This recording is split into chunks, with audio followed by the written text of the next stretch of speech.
Hello, welcome back once again in Principle of Electronic Communication subject. So in the last lecture we have seen what are the different FM detector circuits. First of all, we have seen what is the principle behind FM wave detection, frequency modulated wave detection. Then we have seen what are the different types of detector circuit and seen one type of FM detector circuit, that is ratio detector circuit, with the help of its circuit diagram. And we have seen how the amplitude limiting action also takes place in this circuit with the help of large value capacitor C5. So we have seen the working of its, how amplitude limiting action takes place with the help of this circuit.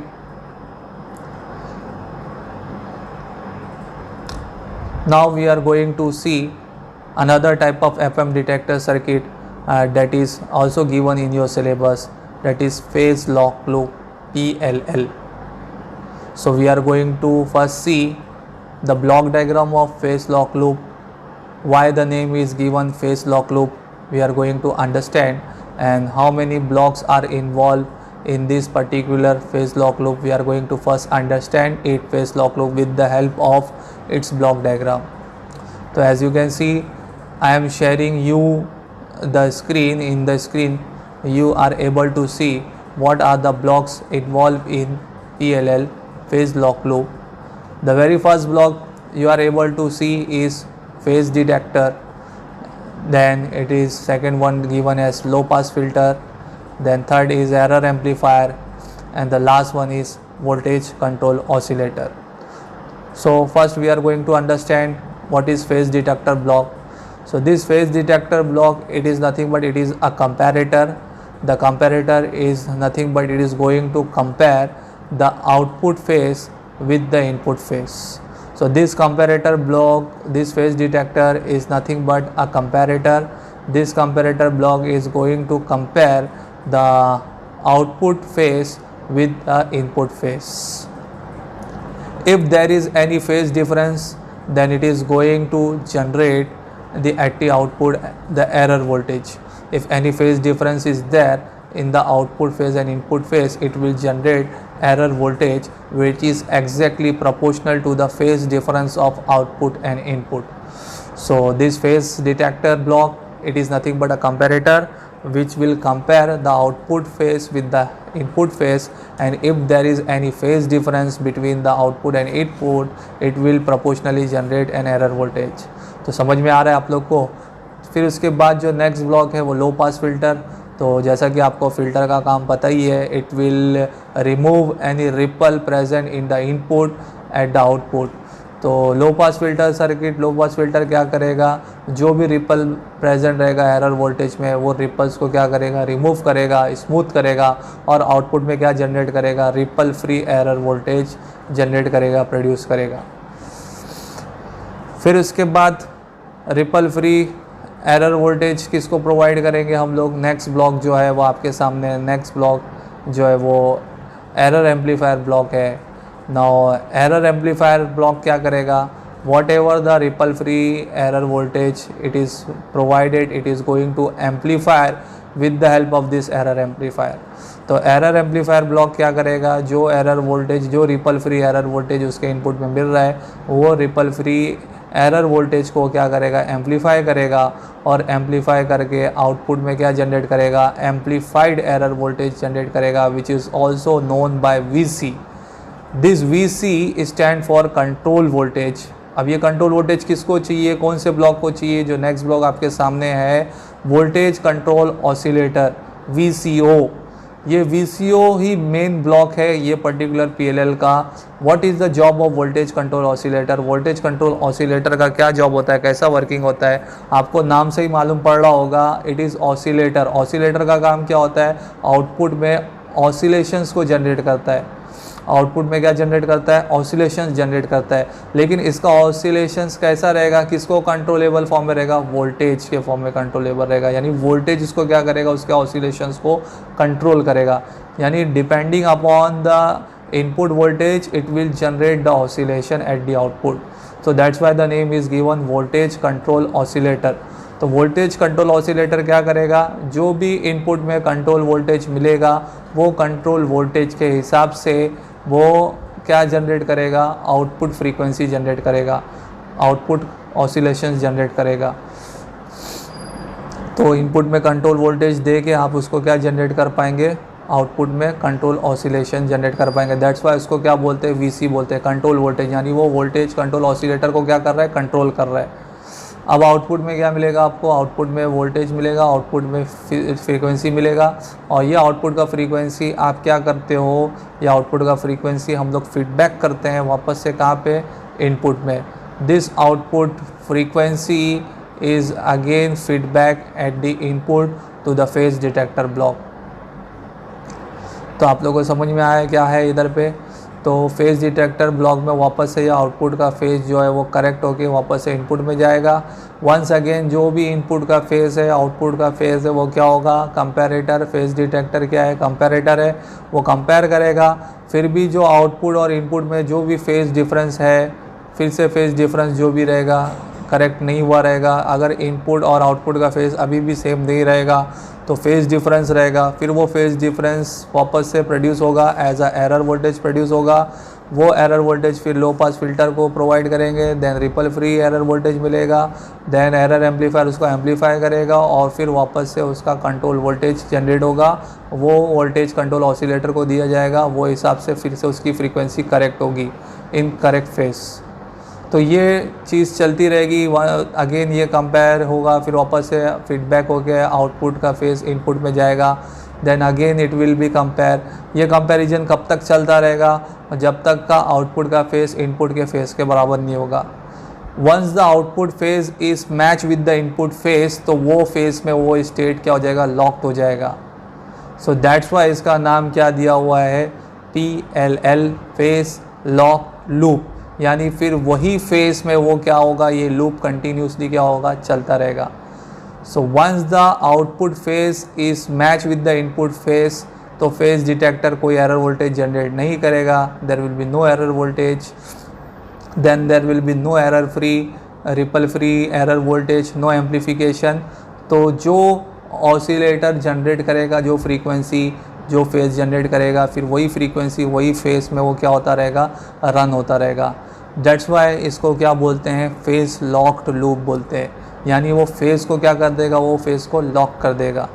तो जो भी phase आपको चाहिए, जो phase में आप उसको रखना चाहते हो, what ever the correct phase you want, तो आप इनपुट में प्रोवाइड करोगे।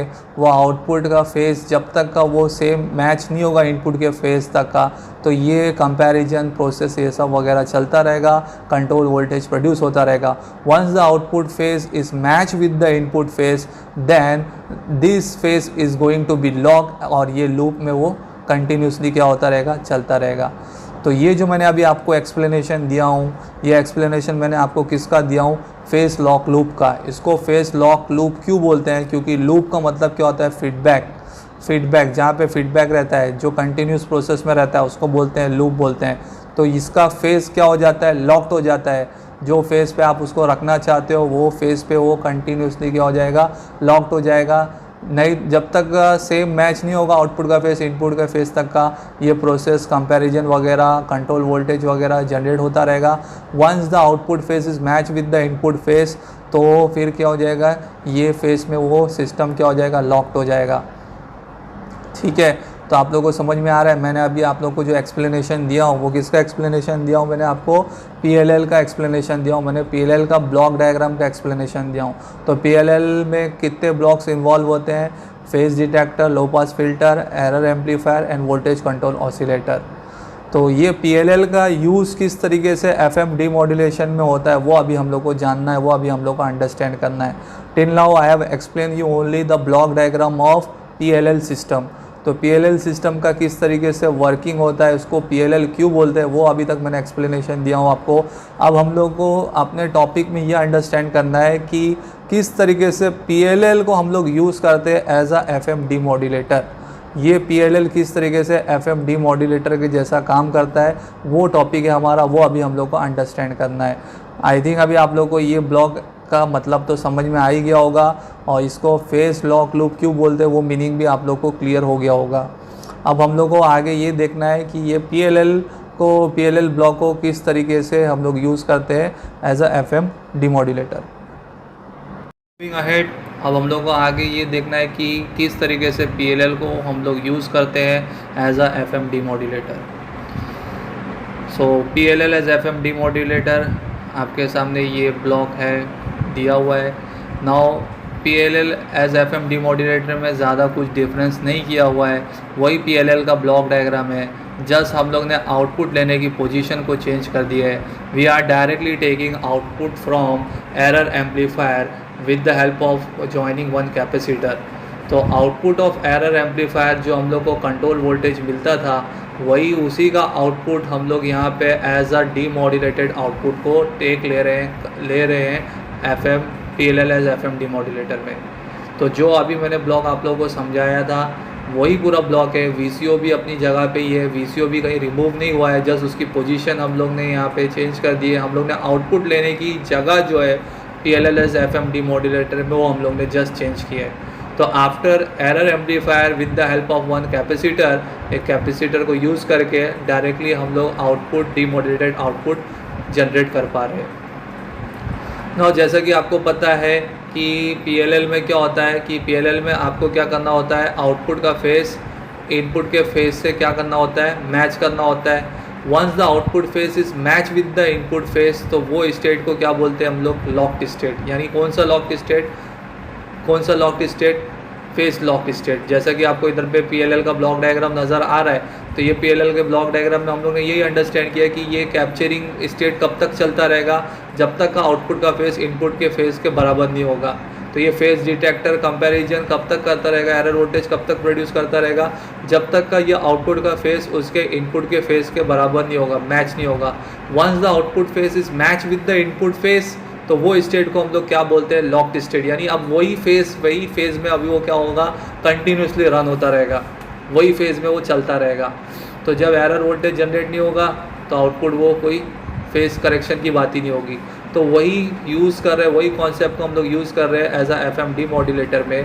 तो हम लोग क्या करेंगे, पहले से ही इनपुट को हम लोग यहाँ पे क्या करेंगे, इसके कैरियर फ्रीक्वेंसी के साथ में हम लोग इसको लॉक करके रखेंगे। यानी ये PLL में हम लोग जो भी कैरियर की फ्रीक्वेंसी है, उस कैरियर की फ्रीक्वेंसी के साथ में इस पर्टिकुलर PLL में उसको लॉक करके रखेंगे। अब जो भी इनपुट FM वेव हम लोग प्रोवाइड करेंगे, इनपुट FM वेव, अब उसका जो भी डिविएशन होगा वो डिविएशन इनपुट में अप्लाई होगा। तो whatever the frequency deviation will be there at the input of FM wave, तो FM वेव में, फ्रीक्वेंसी मॉड्यूलेटेड वेव में जो भी फ्रीक्वेंसी वेरी होगी, जो भी अमाउंट में फ्रीक्वेंसी डिविएशन होगा, वो डिविएशन क्या होगा, फेज डिटेक्टर उसको डिटेक्ट करेगा, वो फेज डिफरेंस को अंडरस्टैंड करेगा और उसके हिसाब से क्या जनरेट करेगा, एरर वोल्टेज जनरेट करेगा, एरर वोल्टेज प्रोड्यूस करेगा। So what ever the frequency deviation will be there at the input, तो phase detector will produce proportional error voltage। वो error voltage फिर लो पास फिल्टर को provide करेंगे, तो ripple free error voltage होगा। Ripple free error voltage फिर error amplifier क्या करेगा, उसको एम्पलीफाई करेगा।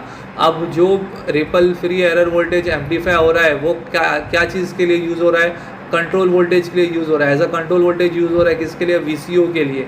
लेकिन हम लोग अब यहाँ पे आउटपुट कहाँ पे से ले रहे हैं, डायरेक्टली यहीं से आउटपुट ले रहे हैं। तो आउटपुट के लिए क्या यूज़ किया हम लोगों ने, कैपेसिटर का काम तो आपको पता ही है, it will pass AC and block DC। तो जो भी एरर वोल्टेज, कंट्रोल वोल्टेज का AC कंपोनेंट है वो हम लोग डायरेक्टली कैपेसिटर के थ्रू आउटपुट में लेंगे। अब वो जो वोल्टेज प्रोड्यूस होगा वो वोल्टेज एग्जैक्टली किसके प्रोपोर्शनल रहेगा, इनपुट के फ्रीक्वेंसी डिविएशन में रहेगा। तो FM में जो भी फ्रीक्वेंसी डिविएशन रहेगा वो आउटपुट में एज अ कंट्रोल वोल्टेज के फॉर्म में जनरेट होगा, और वो as a output control voltage हम लोग डीमॉड्यूलेटेड सिग्नल के जैसा यूज़ कर रहे हैं, उसको जनरेट कर पा रहे हैं। तो जस्ट हम लोग ने आउटपुट लेने की पोजीशन को चेंज कर दी है PLL एज FM डिमोड्यूलेटर में। We are directly taking the output after error amplifier block. तो आफ्टर एरर एम्पलीफायर ब्लॉक जो कंट्रोल वोल्टेज हम लोग को मिलता है वो किसके प्रोपोर्शनल में रहेगा, इनपुट के फेज डिफरेंस के प्रोपोर्शनल में रहेगा। तो जो भी FM में फ्रीक्वेंसी डिविएशन रहेगा वो हिसाब से एरर वोल्टेज जनरेट होगा। वो error voltage at the output of error amplifier हम लोग यूज़ कर पाएंगे एज अ डीमॉड्यूलेटेड सिग्नल।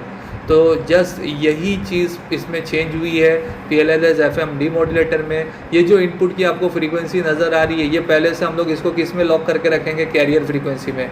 जो FM की जो कैरियर फ्रीक्वेंसी यूज़ हो रही है उसमें हम लोग पहले से ही इसको क्या करके रखेंगे, लॉक करके रखेंगे। अब इनपुट में फ्रीक्वेंसी मॉड्यूलेटेड वेव देंगे, तो इनपुट में फ्रीक्वेंसी मॉड्यूलेटेड देंगे तो आपको पता ही है फ्रीक्वेंसी मॉड्यूलेशन में क्या होता है, फ्रीक्वेंसी वेरी होती है। अब उसका जो भी अमाउंट में डिविएशन होगा, कैरियर की फ्रीक्वेंसी जो अमाउंट में डिविएट होगी, तो वो अमाउंट का डिविएशन कौन डिटेक्ट करेगा, फेज डिटेक्टर डिटेक्ट करेगा और उसके हिसाब से वो क्या जनरेट करेगा, एरर वोल्टेज जनरेट करेगा। बाकी का वोल्टेज कंट्रोल ऑसिलेटर का काम सब सेम ही है, वैसे ही है। तो आइए देखिए 1-1 ब्लॉक करके इसका एक्सप्लेनेशन दिया हुआ है। तो फेज डिटेक्टर क्या है, phase detector is a comparator circuit which compares the phase of output with input and produces error voltage which is proportional to the phase difference. तो जैसा कि मैंने बताया, फेज डिटेक्टर क्या है, कंपैरेटर सर्किट है जो क्या कंपेयर करेगा, phase of the output with the input, output और इनपुट का फेज कंपेयर करेगा और क्या प्रोड्यूस करेगा, एरर वोल्टेज प्रोड्यूस करेगा जो किसके प्रोपोर्शनल में रहेगा, जिस फेज डिफरेंस के प्रोपोर्शनल में रहेगा। एग्जैक्टली फेज डिफरेंस के प्रोपोर्शनल में वो एरर वोल्टेज को क्या करेगा, प्रोड्यूस करेगा। फिर इसके बाद जो नेक्स्ट ब्लॉक है वो आपका क्या है, लो पास फिल्टर। तो low pass filter circuit will remove the ripples present in error voltage and generate ripple free error voltage at the output. तो लो पास फिल्टर सर्किट का आपको काम पता ही है, क्या करेगा, वो रिमूव करेगा जो भी रिपल इनपुट में प्रेजेंट है, एरर वोल्टेज में रिपल प्रेजेंट है, उसको क्या करेगा, रिमूव करेगा और error free ripple voltage produce करेगा। Then error amplifier, the error amplifier will amplify the error voltage and produce control voltage VC to voltage control oscillator. तो एरर एम्पलीफायर क्या करेगा, वही एरर वोल्टेज को एम्पलीफाई करेगा और क्या प्रोड्यूस करेगा, वो कंट्रोल वोल्टेज प्रोड्यूस करेगा। किसके लिए, नेक्स्ट ब्लॉक जो है वोल्टेज कंट्रोल ऑसिलेटर के लिए, वो कंट्रोल वोल्टेज जनरेट करेगा। किसके लिए, वोल्टेज कंट्रोल ऑसिलेटर के लिए, जो वोल्टेज लगता है उसके ऑसिलेशंस को कंट्रोल करने के लिए। Now VCO generate the output frequency with corrected phase proportional to control voltage at its output. तो जैसा कि आपको पता है VCO का काम क्या है, वो ऑसिलेशंस को जनरेट करता है, वो आउटपुट फ्रीक्वेंसी को जनरेट करता है with the help of the applied control voltage at the input. तो जैसा कंट्रोल वोल्टेज इनपुट में हम लोग अप्लाई करेंगे तो वैसा VCO वो हिसाब से उसका output frequency with corrected phase वो प्रोड्यूस करेगा, जनरेट करेगा आउटपुट में। तो जैसा कंट्रोल वोल्टेज इनपुट में दिया जाएगा वैसा करेक्टेड फ्रीक्वेंसी का, करेक्टेड फेज का आउटपुट VCO क्या करेगा, जनरेट करेगा अपने आउटपुट में। इसलिए इसका नाम है VCO, वोल्टेज कंट्रोल ऑसिलेटर, जिसका ऑसिलेशन, जिसका फ्रीक्वेंसी वगैरह किसके ऊपर कंट्रोल होता है, इनपुट वोल्टेज के ऊपर कंट्रोल होता है। तो इनपुट वोल्टेज के हिसाब से आउटपुट फ्रीक्वेंसी जनरेट होगा। देन लास्ट जो अभी हम लोग को देखना है, FM डीमॉड्यूलेटर किस तरीके से काम होता है इसमें PLL में। तो once the phase is lock in PLL then any change in input will be reflected at its outputs in terms of control voltage। तो एक बार PLL में जब फेज लॉक्ड हो जाता है तो कुछ भी चेंज हो इनपुट में वो आउटपुट में रिफ्लेक्ट होगा, कौन से टर्म में, कौन से तरीके से, एज अ कंट्रोल वोल्टेज के टर्म में। जैसा कि मैंने आपको बताया कि एक बार PLL में फेज लॉक कर दिए, अब जैसे ही कुछ भी फ्रीक्वेंसी डिविएशन इनपुट में देंगे वो आउटपुट में कौन से फॉर्म में मिलेगा, आपको कंट्रोल वोल्टेज के फॉर्म में मिलेगा। और वही कंट्रोल वोल्टेज फॉर्म हम लोग यूज़ करते हैं as a demodulated signal, original signal, sine wave signal. तो ये है अपना PLL एज FM डीमॉड्यूलेटर। पहले मैंने आपको PLL का ब्लॉक डायग्राम समझाया, मैंने किस तरीके से PLL का वर्किंग होता है पहले वो समझाया, फिर यही PLL किस तरीके से एज अ FM डीमॉड्यूलेटर काम होता है, PLL को हम लोग कैसे as a FM demodulator use कर सकते हैं वो मैंने अभी आप लोग को एक्सप्लेनेशन कराया। तो जस्ट आउटपुट की पोजीशन चेंज कर दिया, बाकी VCO का काम एज इट इज़ अपना वैसे ही है। अगर कुछ भी कंट्रोल वोल्टेज मिलेगा वही हिसाब से करेक्टेड फेज वाला आउटपुट ये क्या करेगा, जनरेट करेगा। तो आई होप आप लोग को ये मीनिंग समझ में आया होगा, इसका वर्किंग समझ में आया होगा। तो थर्ड चैप्टर से related PLL as FM demodulator ये अपना लास्ट टॉपिक था। FM डिटेक्शन में FM डिटेक्टर सर्किट्स के जितने भी टाइप्स थे वो हम लोग ने देखे, और लास्ट टॉपिक जो था अपना PLL एज FM डीमॉड्यूलेटर वो अभी हम लोग ने अंडरस्टैंड किए। इसमें मेन ये था कि हम लोग PLL को किस तरीके से as a FM demodulator use कर सकते हैं। तो इसका मीनिंग, इसका एक्सप्लेनेशन ये लास्ट पॉइंट है। Once the phase is lock तो कुछ भी चेंज इनपुट में रहेगा वो आउटपुट में as a control voltage generate होगा, और यही चीज़ हम लोग यूज़ करते हैं PLL as a FM demodulator में। तो थर्ड चैप्टर PEC का आप लोग का इधर ही पे एंड होता है। जो थर्ड चैप्टर था आपका transmitter and receiver with the help of this topic the last topic FM detector types, PLL FM demodulator. यहाँ पे 3rd चैप्टर आप लोगों का एंड होता है। अब इसके बाद अपने 2 चैप्टर बाकी है। 2 चैप्टर वो अपने कौन से बाकी है, वेव प्रोपोगेशन एंड एंटेनस करके बाकी है। So in the next lecture we are going to start with wave propagation chapter. Wave propagation chapter हम लोग स्टार्ट करेंगे। Till the time please stay at home, study well, stay safe. कुछ भी doubt है, कुछ भी प्रॉब्लम रहेगा तो आप लोग मुझे कमेंट करना, मैं ज़रूर आपको